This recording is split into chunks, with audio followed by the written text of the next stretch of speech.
Ah, kung sa inyo ni Jimwell, sino mas malakas ang katawan? Si Kuya. Si Kuya mo. Okay. Tapos may naging trabaho ka na ba na gumagamit ka ng itak? Ganyan? Meron, uling. Meron. Nag-uling. Nag-uling? Si Jimwell? Meron din. Meron. Ano trabaho niya? Ang alam ko sa tubuhan lang yan eh. Tubuhan. Pero Okay. kung sa experience sa trabaho, mas bata ako sa trabaho kasi naging ako naging kargador ako eh. Oo nga, sabi nga niya eh. Tapos ilang taon siya doon sa tubuhan? Yun ang hindi ko alam. Ikaw sa doon sa ulingan, ilang taon ka? Tagal. Tagal? Taon Okay, din. okay.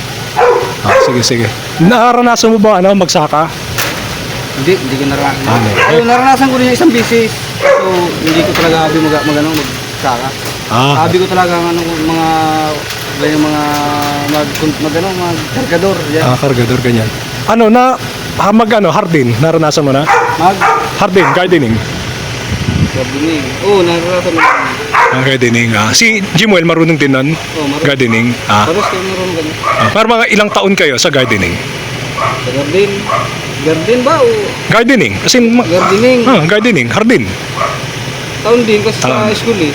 Okay. Sige, okay, thank you. Ingat-ingat. Okay. So, sa inyo ninyo, sino mas malakas katawan? Siguro, sinin nyo. Kasi mas malaki katawan mo. Okay. Okay, tapos... Hindi ko masasabi. Sige. Okay. Tapos, teka, ano na nga ba to? Saan na nga ba to? May ka na ba? Nagkatrabaho ka na ba na gumamit ka ng itak? Oo. Anong trabaho? Ano lang. Nagpuputol ng kahoy, ganyan. Ganun? Putol lang. Ito ng kahoy. Mga ilang taon yun? Hindi naman taon, buwan lang. Buwan? Mga isang buwan, ganyan. Akala ko nagtrabaho ka na, nagtutubo, sabi ni, ninyo. Oo.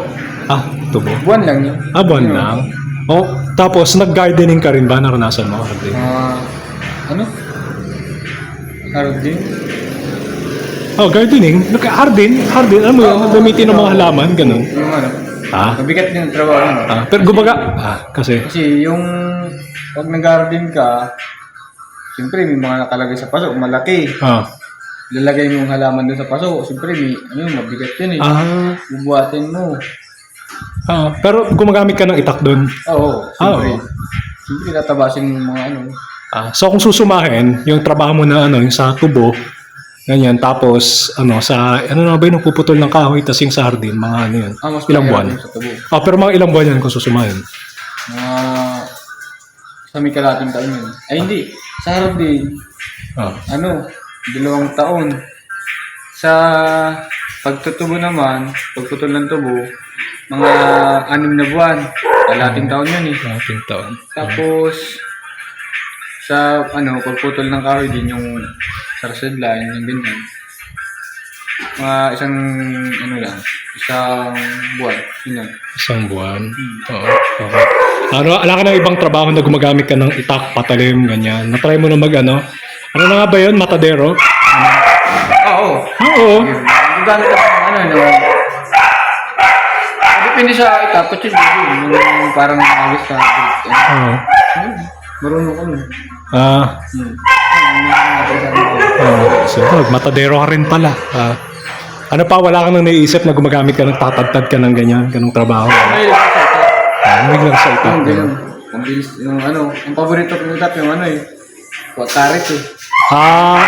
Karet yun, dala-dala ko lang. Pero yun yung mga panggatas. Sige, extra na lang. Ano pang mga trabaho mo na manual labor, mga trabahador, gano'n, kargador, gano'n, try mo?